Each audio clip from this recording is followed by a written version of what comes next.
Abra a tua Bíblia, por favor, no Evangelho de Marcos, capítulo 14, lá no Novo Testamento. Marcos, capítulo de número 14.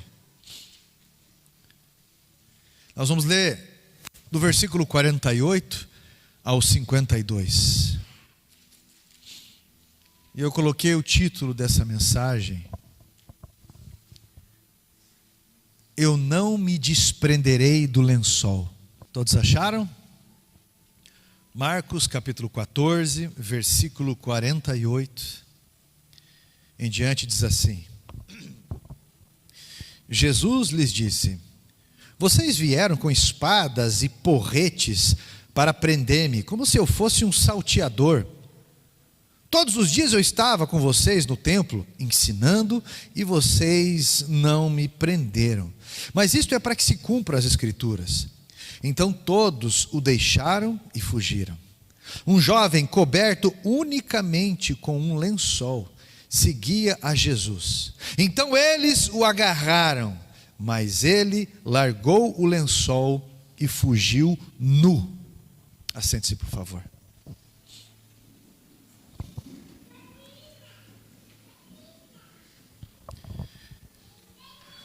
Antigamente o que valia muito era o compromisso. As pessoas lutavam pelo compromisso. As pessoas, elas calculavam a vida pelo um compromisso.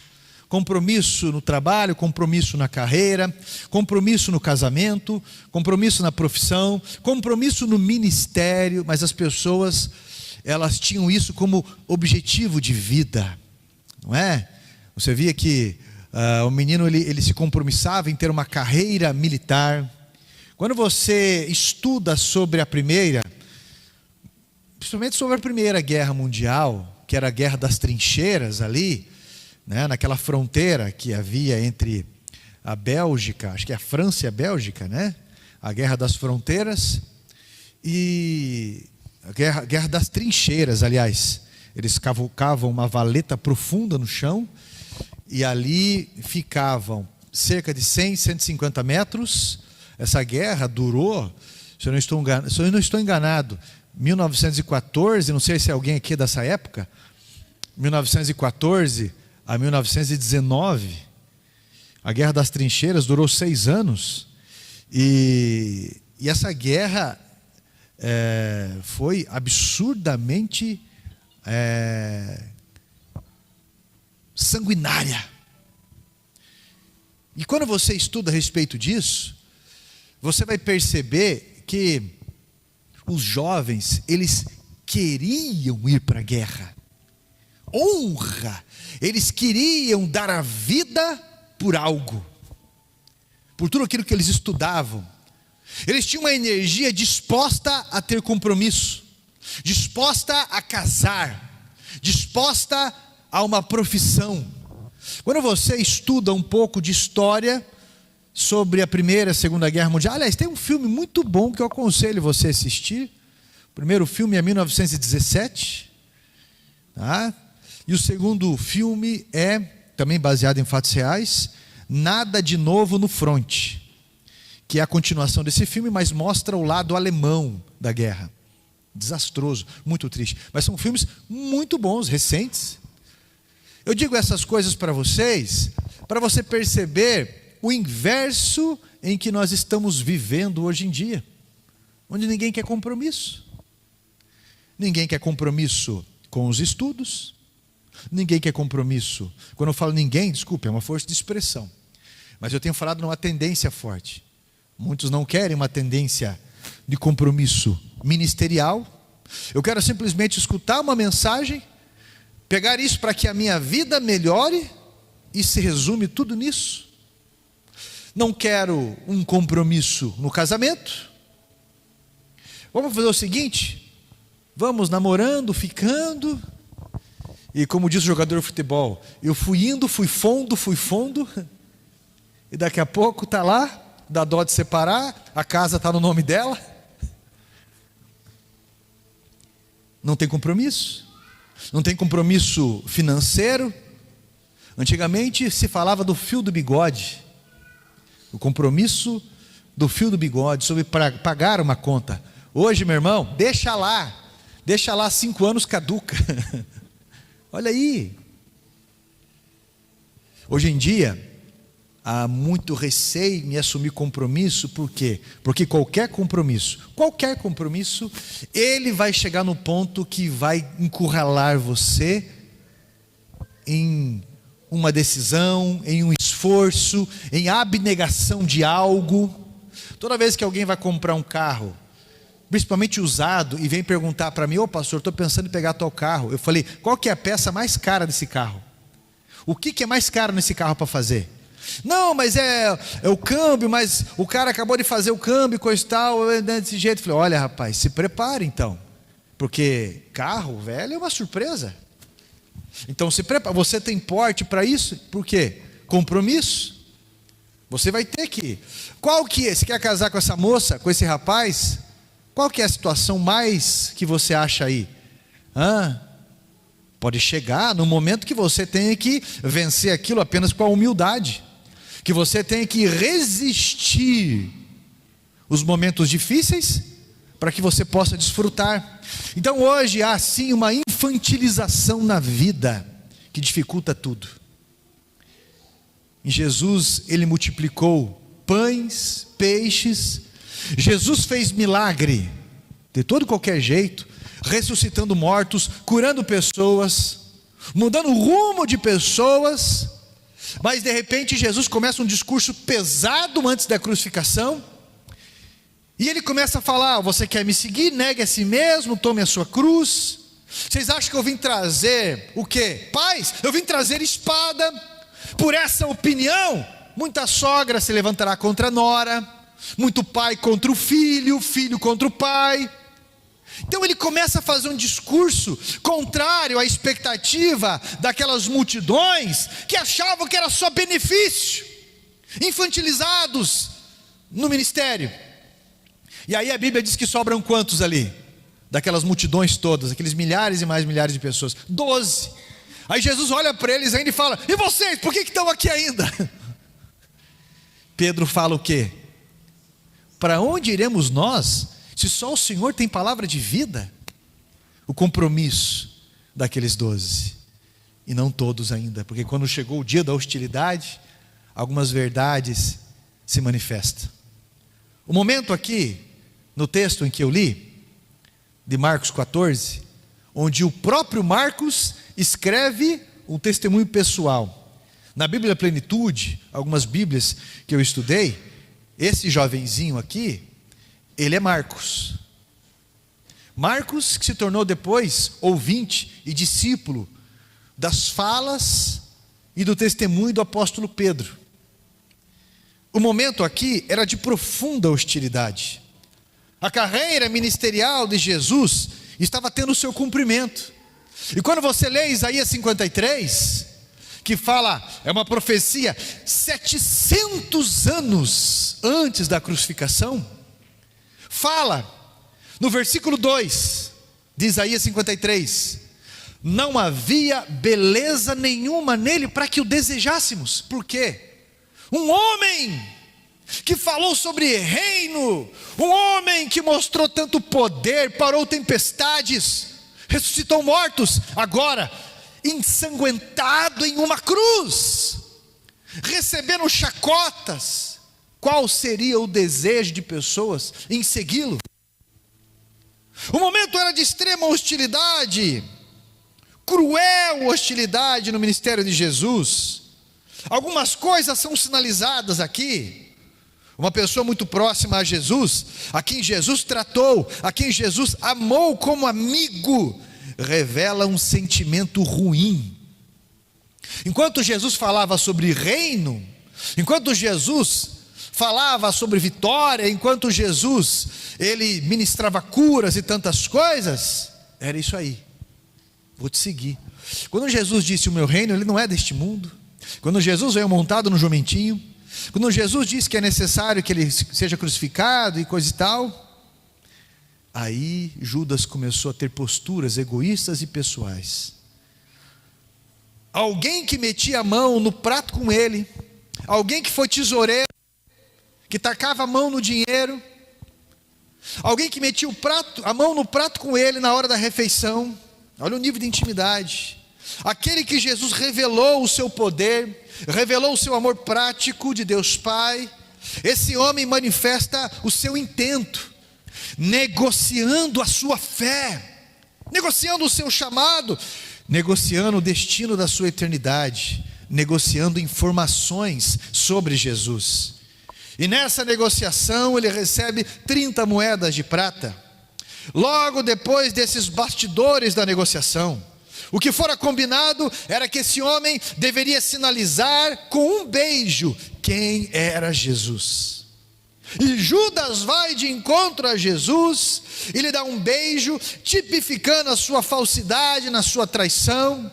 E quando isso acontece, se desencadeiam movimentos bruscos, movimentos ríspidos no Getsêmani, porque eles desejam capturar Jesus como se ele fosse um malfeitor.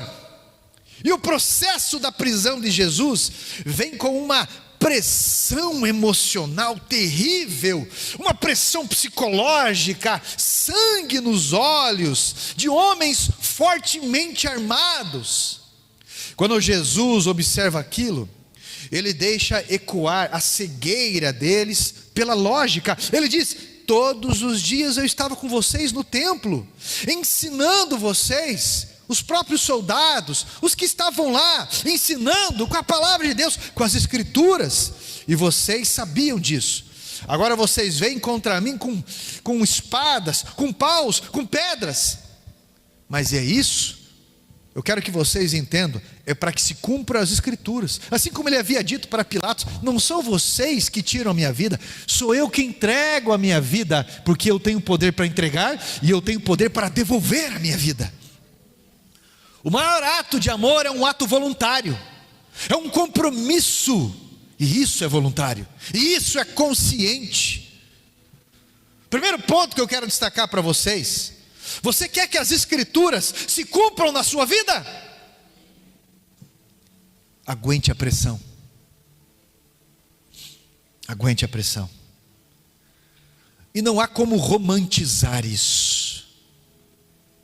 O mal, ele não tem dignidade, ele não está nem aí se é uma criança, ele não está nem aí se você é fiel ou não, como Jó buscou essa fidelidade, ele não está nem aí. O mal não tem dignidade. A ideia que tenho aqui é que essa pressão, eles esperavam que iria finalizar a vida de Jesus, eles esperavam que iriam sentenciar o ministério de Jesus, queriam dar um final em Jesus, que na verdade mudou o curso da história, impactou triunfalmente a história, através daquele momento que era um marasmo, onde 400 anos Deus não se manifestava na terra, e eles foram chocados, rachados, impactados com tudo que começou a acontecer.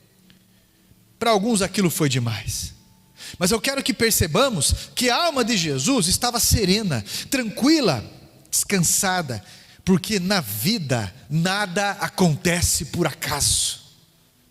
Não existe coincidência, eu costumo dizer que existe Jesuincidência, e o cristão sabe disso. Seja o transformar do vinho, seja o beber o vinagre, tudo está na programática divina.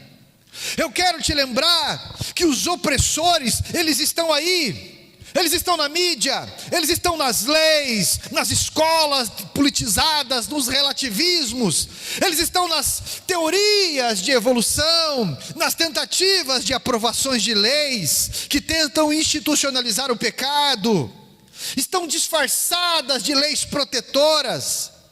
As pressões se manifestam de todos os lados, tentam encurralar o nosso compromisso, tentam intimidar a nossa capacidade, tentam nos fazer olhar para nós mesmos e dizer: eu não consigo. E os inimigos têm em mente que com essas armas e pressões estão sentenciando o nosso chamado.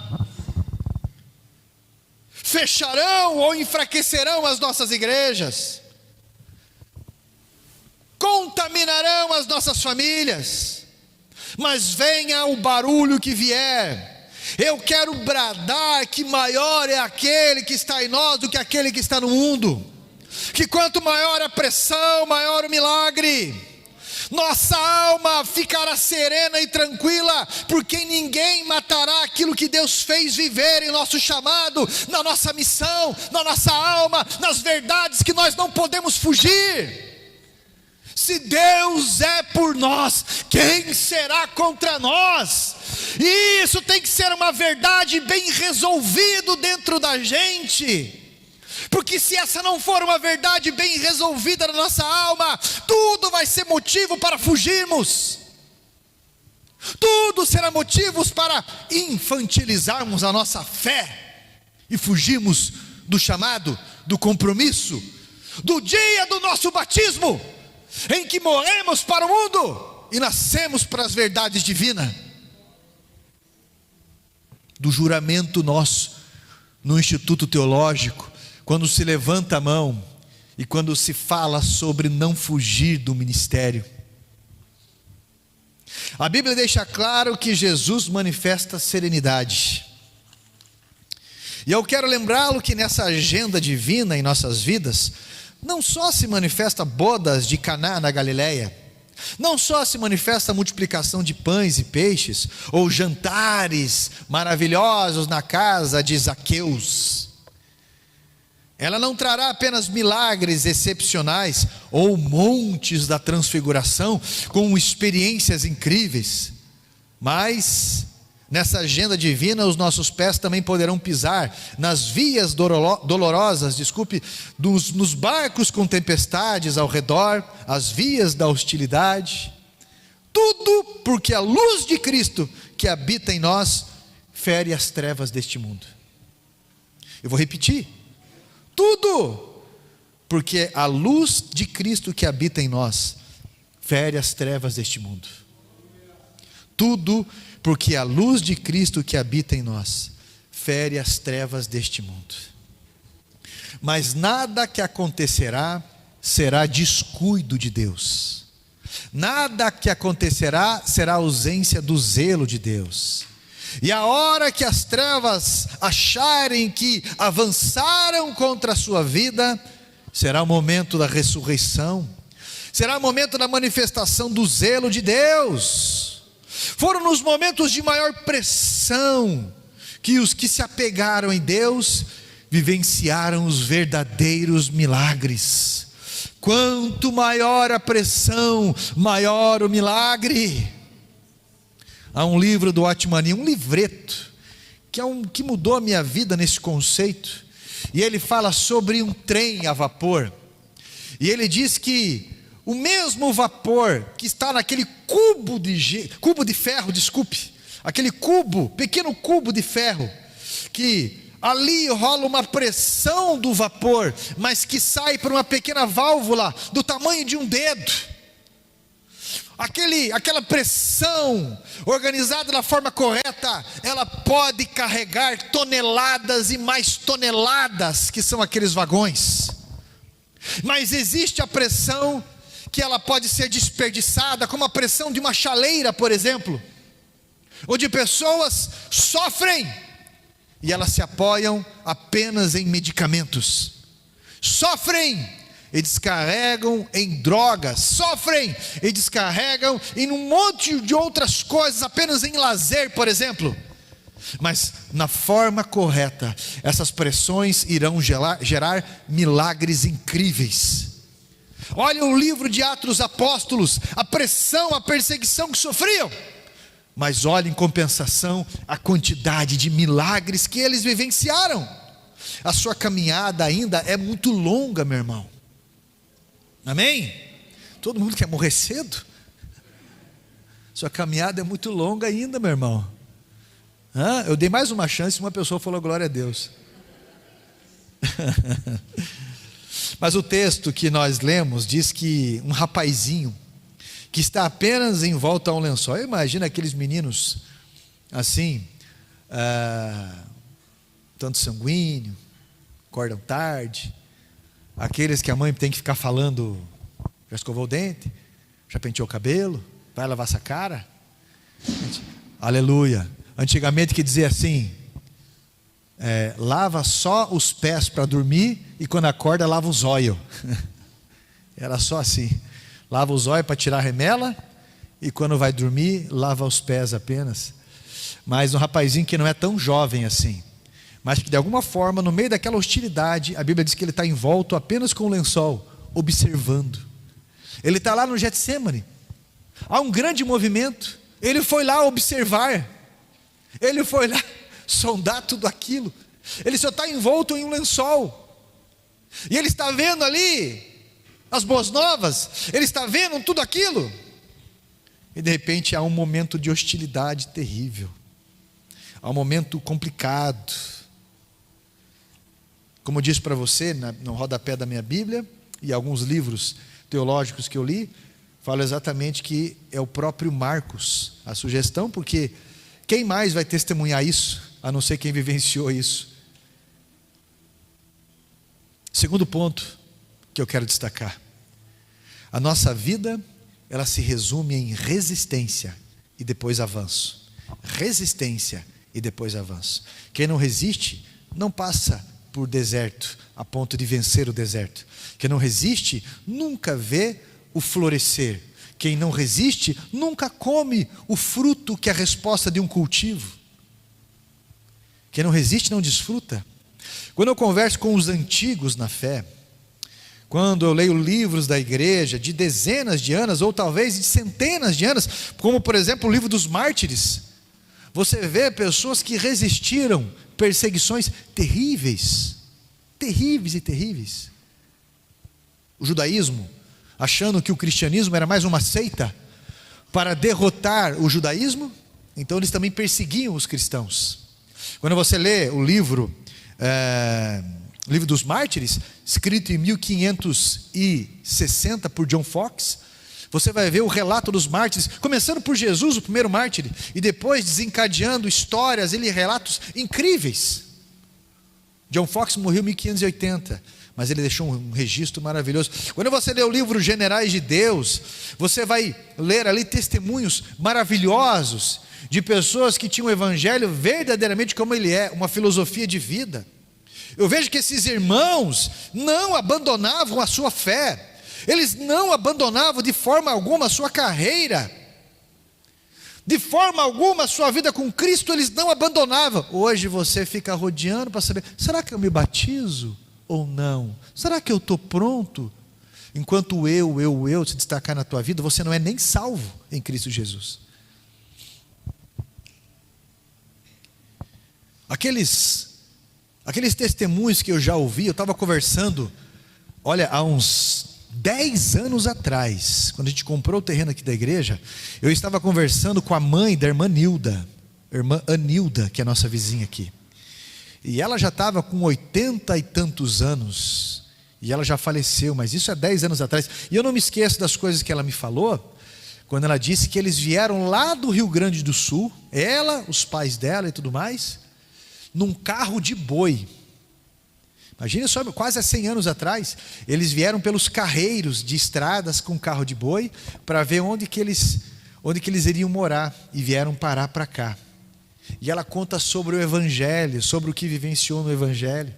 Meu irmão, aqueles homens trabalhavam o dia inteiro com uma enxada, e os templos feitos em tendas, com pau a pique, assim segurando, eles chegavam, colocavam a sua enxada, depois de um dia cansado de roça, colocava a sua enxada, e ali cansado, eles iriam cultuar a Deus, cantar de verdade, vivenciar momentos de oração de verdade. Não se tinha tecnologia, não se tinha microfone, a qualidade, mesa digital regulando isso, não se tinha a profundidade de uma teologia homilética, exegese, hermenêutica, não se tinha textos expositivos, textuais, temáticos, não se tinha uma organização, não era assim, era apenas o desejo, a força, a entrega do evangelho, a oração, a comunhão, era isso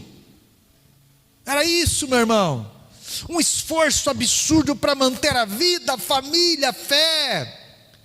Pessoas cansadas, sendo dizimistas, sendo ofertantes, trabalhando fora, trabalhando na obra de Deus, levantando, investindo o seu dinheiro, o seu tempo e a sua vida, para chegar aonde chegou hoje. A oportunidade para mim e para você. Podiam até ser um tanto ignorante numa coisa ou outra, mas não colocavam a sua fé em dúvida.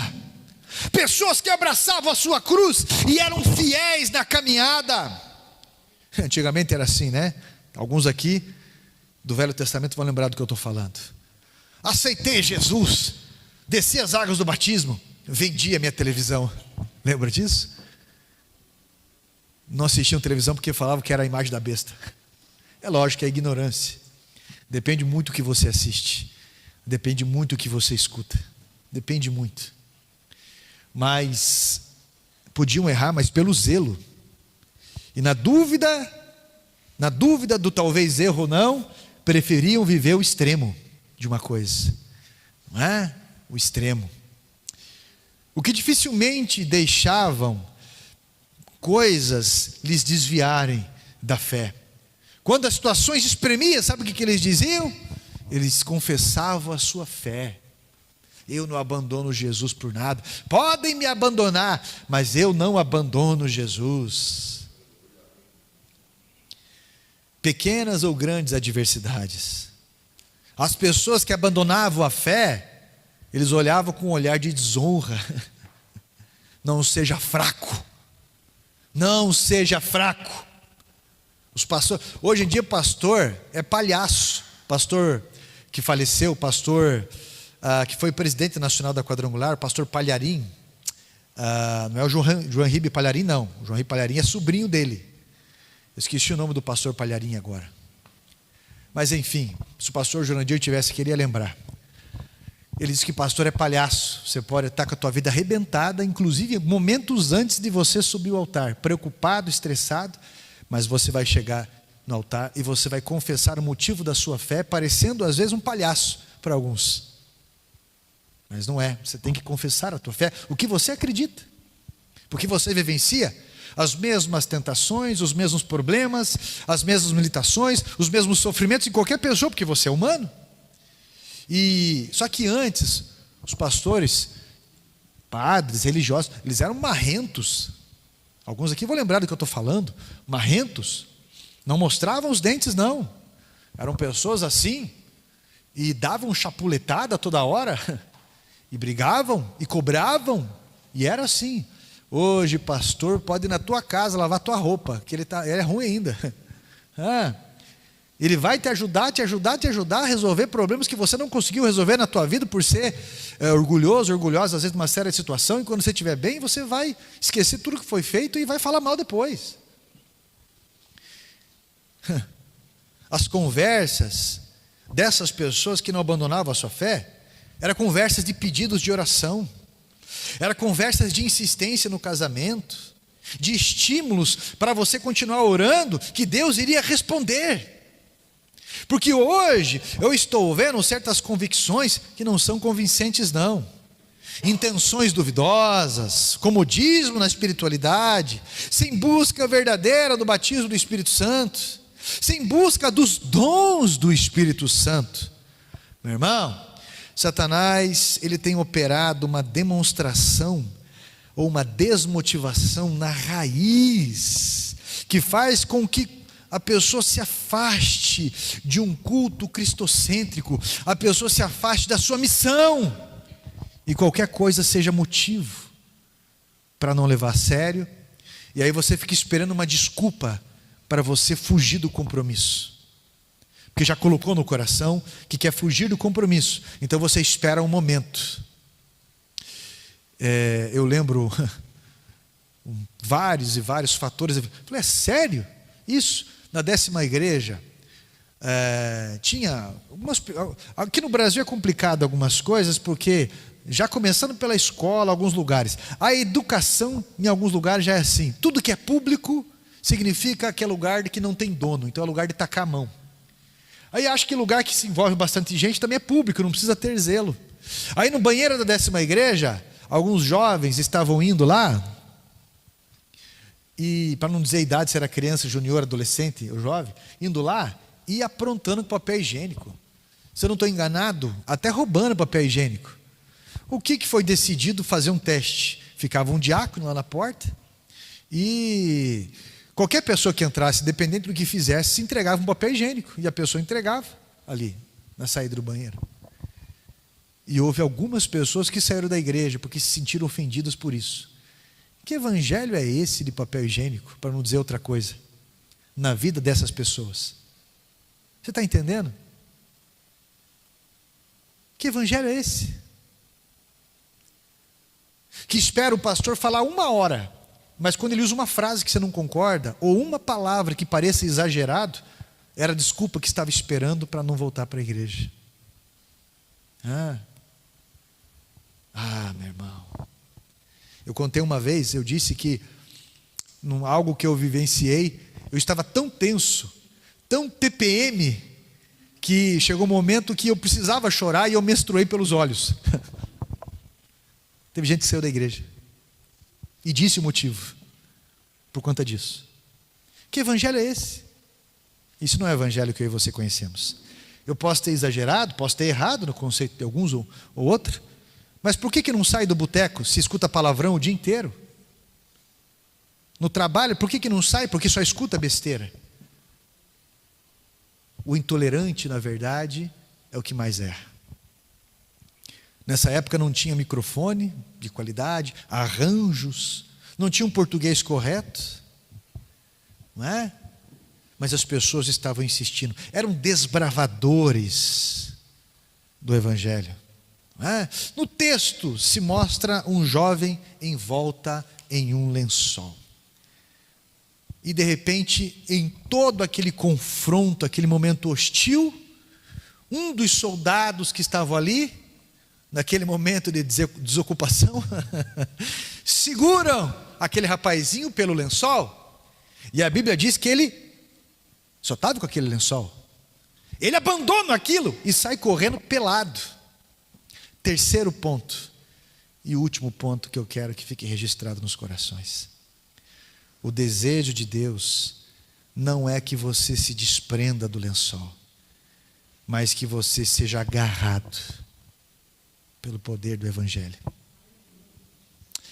O evangelho não convida principalmente a ter, mas a ser.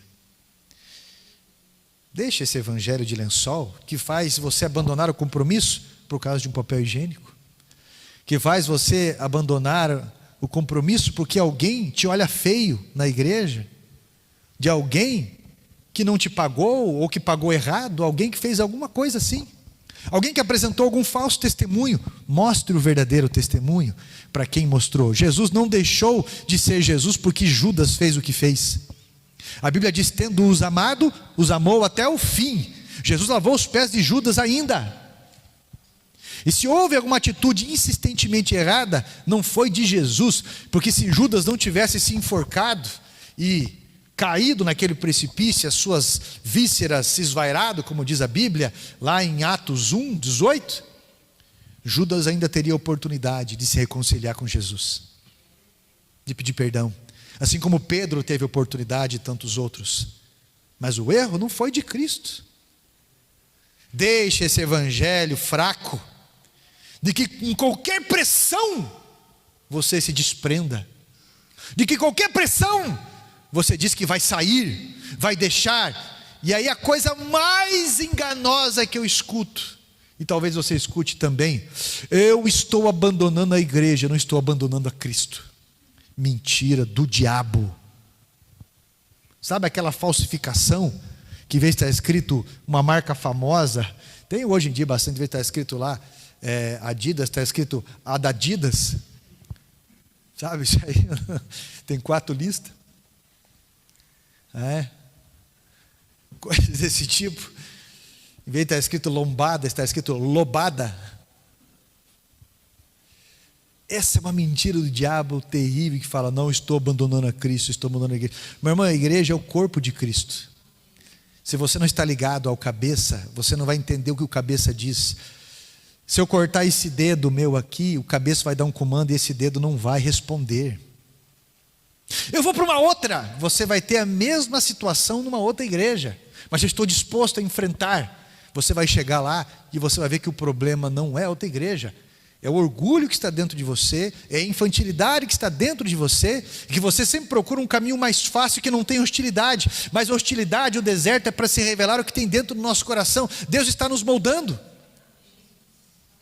Deus está dando motivo para confessarmos a nossa fé no momento da hostilidade. Não se desprenda do lençol. A nudez na Bíblia significa vergonha. Aconteceu isso com Pedro, quando Jesus entrou no barco. Ele estava nu, ficou com vergonha e pulou na água. Adão estava nu, Deus estava ali chamando eles, ele teve vergonha, se intimidou, se escondeu atrás de um arbusto. Nudez tipifica vergonha.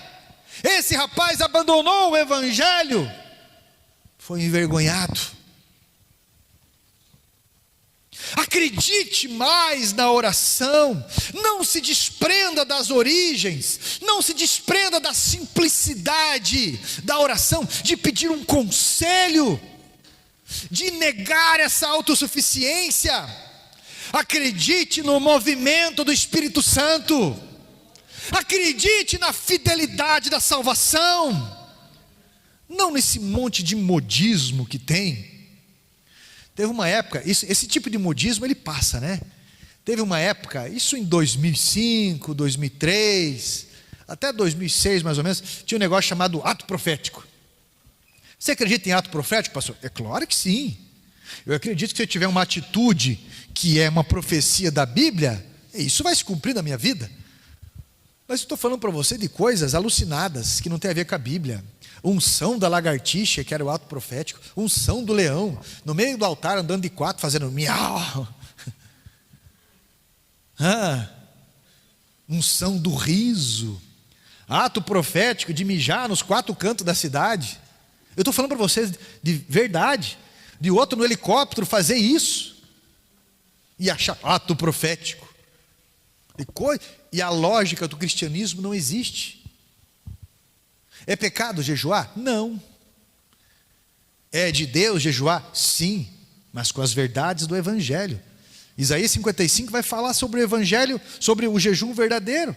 Aí a pessoa vai lá, jejua 3 dias, 5 dias, jejua, lá 2 dias, jejua, mas continua não perdoando, não amando o próximo, não falando com o marido, com a esposa, continua negligenciando a sua fé, continua fazendo um monte de coisa errada, mas por orgulho continua ali que eu estou jejuando. Queixo duro. Que evangelho é esse? Que estratégia humana é essa?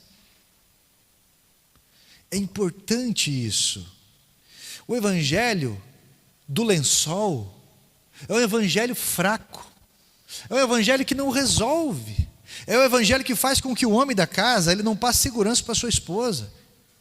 Qualquer casal passa aperto financeiro, qualquer família vai passar aperto financeiro, mas o homem ele tem que ser desbravador no seu ombro, em buscar solução, em dar um jeito, em resolver. Agora tem mulher que fica louca, histérica. Por quê? Porque o cara é um câmera lenta. Que evangelho é esse? E daí tem uns que espiritualizam aquilo que não é para espiritualizar. Não é só orar, é você achar um meio financeiro. Não é só fazer um propósito com Deus, é ir de fazer prova de mim. Mas a minha situação está boa. Mas nenhum homem foi feito para ficar o dia inteiro em casa. O nosso vizinho ali, o seu Antônio, ele tem, eu não sei quantos anos que ele tem, acho que todos. E ele teve um derrame de um lado ali, é um senhorzinho muito, muito querido nosso. E ele anda, e ainda é polonês, o jeito dele falar, você não entende direito o que ele fala, né? Ele anda assim, e aí ele mora 3 quilômetros dali, da chácara dele. 7.000 metros quadrados ali. Ele mora 3 quilômetros ali, e ele tem uma motinha 2 tempos, aquela tipo de barco. E ele entra naquela motinha, todo dia, 7, 8 horas da manhã, ele vai para a chacrinha dele ali, que é a entrada da nossa rua ali. 4 horas, 5 horas da tarde, ele volta para a casa dele. Eu falei, mas seu Antônio, por que o senhor, que já é aposentado ou recebe o benefício, faz isso? Porque não presta homem ficar em casa o dia inteiro. Homem tem que trabalhar, fazer obrigação, fazer isso. Pode ter fase na vida. Sabe que isso aí? Sabedoria dos mais velhos. Tem um momento para isso. Tem um momento. Se eu não estou enganado, acho que ele tem 60 anos já, Carlos? Eu lembro quando ele não tinha 60, vai estar perto disso, né? Ele é mais novo que você? Porque andou muito tempo com o pneu murcho e estrada ruim, né? Meu Deus do céu, olha só. Eu parecia que ele tinha uns 80. Não estou brincando, eu não estou brincando, parece mesmo, por conta do que ele teve. Ele teve o derrame, debilitou, e aquela situação toda. Mas eu digo isso para você, porque ele, com tudo isso, ele faz os lances dele e tudo mais, garante sustento da casa dele, deixa organizada aquela chacrinha que é o terreno deles. Você olha, você anda lá, não tem um sapê no chão. Ele empinha aquele lugar, 7.000 metros, ele cuida. Aí você tem um apartamento de 50 metros quadrados, 42, não arruma tomada, não lava a louça. Você é solteiro, mora sozinho, e fica um copo lá que esverdeia ao redor, tem um demônio chamado Geleia do caça-fantasma ali, que sai, está vivo. Mora sozinho e se revolta, é perigoso deixar um bilhete revoltado e fugir de casa ainda. Que evangelho é esse que faz você, mulher, em vez de falar com Deus, buscar a solução, honrar a tua família, deixa você uma mulher faladeira, rixosa, murmuradora? Vai honrar a tua família, vai ensinar os teus filhos a arrumar casa, a superar situações, estudos, a orar, a depender de Deus. Pare de deixar com que os filhos tomem as decisões da casa. É que você não conhece a minha vida. Para de ser arrogante, petulante. Você também não conhece a minha. E ninguém conhece ninguém aqui. Mas o Evangelho fala sobre a mulher rixosa. A mulher se mora debaixo de uma ponte. Enquanto você abre a tua boca desse jeito, você deixa Satanás entrar na tua vida, porque o mal não é o que entra pela boca, é o que sai. Mas eu tenho um limite, pastor. Eu tenho um limite e ninguém é de ferro. Eu não vi esse versículo na Bíblia, ninguém é de ferro. Aí eu falei, enquanto você continuar se achando injustiçada e justa, você não vai mudar. E a tua vida vai continuar esse evangelho de papel higiênico, esse lençol. Eu admiro muito esses cursos aí que tem.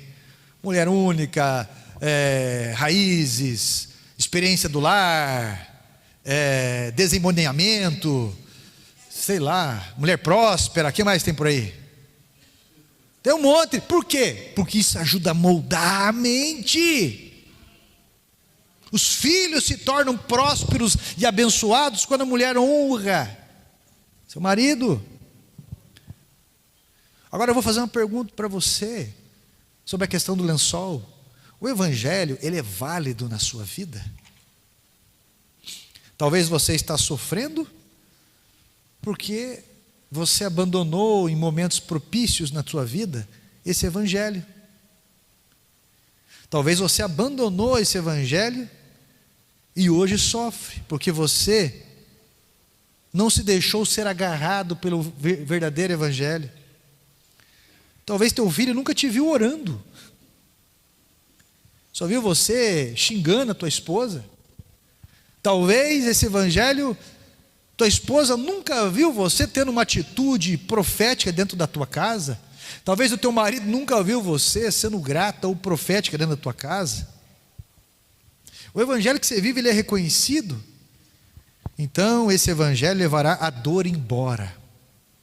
Se esse evangelho é reconhecido, então ele trará respostas verdadeiras da fidelidade de Deus. Esse evangelho que é as boas novas se apresentará poderosamente na tua vida, sempre.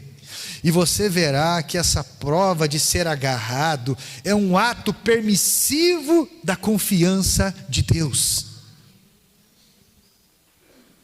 Ore para que você permaneça fiel até o fim. Se você for dependente das tuas emoções, elas são traiçoeiras, não é? Não deixe aparecer a vergonha, não se desprenda do lençol, não abandone a Cristo, peça fidelidade. Mateus capítulo 13, versículo 24 ao 30. Quando que foi semeado o joio na tua vida? Quando? Porque talvez isso enfraqueceu as tuas raízes. Olha para cá. Você tem um grande ministério na tua vida. Eu sou pastor, presidente de igreja, com projetos, sou pastor de pastores, com projetos internacionais, projetos em que alcance crianças na África, projetos que depois dessa catedral que está construída, edificada, vamos abrir projetos realmente na África para trabalhar com crianças. Mas o meu ministério, ele não é maior que o seu ministério. Eu vou repetir, o meu ministério não é maior que o seu ministério. Por quê? Todo ministério, ele é grande, porque o objetivo da minha e da tua vida, o objetivo da nossa vida, do nascimento da nossa vida, é esse ministério. Eu e você somos respostas de um clamor de alguém. Alguém está orando, e Deus nos deu provisão financeira para que eu e você fôssemos prontos. Deus nos deu saúde, juventude ou experiência para que eu e você fôssemos resposta a determinadas situações. Mas se você tiver um evangelho de lençol, você sempre vai se acovardar, sempre vai envergonhar o evangelho. Tem um livro maravilhoso do Kenneth Hagin que diz: fale com a sua montanha. Tem uma música do Kirk Franklin que diz assim: medo, estou aqui. Meu irmão, escute o que eu vou falar para você. Deus não errou quando te fez, quando Ele me fez. Você foi feito para suportar. Você foi feito para superar. Você é mais forte que doenças. Você é mais forte que limitações. Você é mais forte do que fases na sua vida. Deus tem um evangelho para você escrever através da sua vida, e muitos serão salvos lendo esse evangelho. Há um legado depois de todo esse sofrimento, essa hostilidade. E isso foi possível. Jesus deixou registrado: tenha bom ânimo, não se desprenda do lençol. Não se desprenda do lençol. Não se desprenda do lençol. E esse é o recado para todos aqui, todos nós, todos vocês que estão em casa assistindo, no sofá, na cama, numa penitenciária, eu não sei aonde, ou talvez daqui 20 anos, 10 anos, esse evangelho continue atualizado. Não se desprenda do lençol. Talvez você está numa cama, culpando todo mundo, depressivo, dizendo que a vida perdeu sentido, porque foram cometer injustiças contra você e tudo mais. Enquanto você não olhar para Cristo, você não terá a motivação correta para você levantar. Porque a nossa motivação, ela é eterna. Não se desprenda do lençol. O momento pode ser de hostilidade, mas não se desprenda do lençol. Esse compromisso tem que aumentar. Pare de ficar esperando o momento certo, o momento de se envolver, o momento quando eu fui chamado assim especificamente, se parecer um anjo na minha frente, com 15 pernas, 200 asas, saindo um fogo pelos olhos e pelo ouvido, e falar: eis que eu te digo. Aí sim eu vou me envolver, aí eu vou lembrar, aí vai ser impactante. Mas Jesus ensinou algo interessante antes de tudo isso.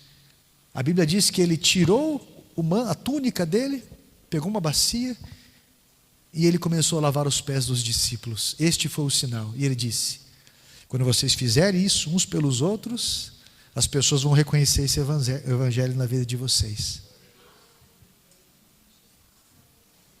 Não é um monte de anjo, corneta tocando, explosão e oração de bater pé. É a simplicidade. O evangelho é isso. E aí você fica esperando um chamado para quê? Se você já recebeu esse chamado, para se envolver, para fazer algo, para se dispor para qualquer coisa. Você está entendendo o que eu estou falando? Essa semana, desculpe, às vezes acontece de eu ficar meio do meu lado colérico, estourar. Mas essa semana o irmão mandou uma mensagem. Ontem o meu irmão mandou uma mensagem: ô pastor, não tem como ir lá e fazer e isso, e buscar, e não sei o que, não sei o que. Eu falei: irmão, olha só, ontem, irmão, Eu estou desde cedo, madrugada, fazendo as coisas da igreja, ajudando os outros. Fui colocar o vidro ali, um irmão estava com a cabeça meio aérea, o vidro caiu, estourou em mim, fincou caco no meu braço, mão, pescoço. Ainda bem que eu estava de chapéu, veio para cá. Tive que subir no telhado da igreja para procurar um monte de defeito, e tive que arrumar coisas no outro telhado, no banheiro, tive que trocar a lâmpada externa, tive que ensinar e fazer, e agora eu tenho que fazer uma valeta ali para poder fazer o muro, o jardim da igreja na frente. Fizemos tal coisa, fui buscar isso, estava com as costas arrebentadas, tudo isso num dia, e você fica me pedindo coisa, irmão, eu preciso de ajuda, cara. Faço apelo em cima de apelo na igreja, eu preciso de ajuda. Não está vendo? Vai ficar esperando até quando? Tem um monte de gente que sabe fazer, e a gente serve com aquilo que a gente sabe fazer. Se eu sou diarista, eu quero limpar. Se eu sou, serralheiro, eu quero ajudar nisso. Se eu sou pedreiro, eu quero ajudar nisso. Mas a desculpa de que nunca tem tempo é um evangelho de lençol, é uma mentira. Se eu tenho finanças, se eu tenho juventude, o que eu tenho? Eu tenho que fazer. Esse é o evangelho, na simplicidade de tirar a túnica e lavar os pés uns dos outros e servir de alguma forma. Jesus está chamando, mesmo no momento de hostilidade, para ser discípulo de Jesus e para deixar um evangelho escrito para as próximas gerações.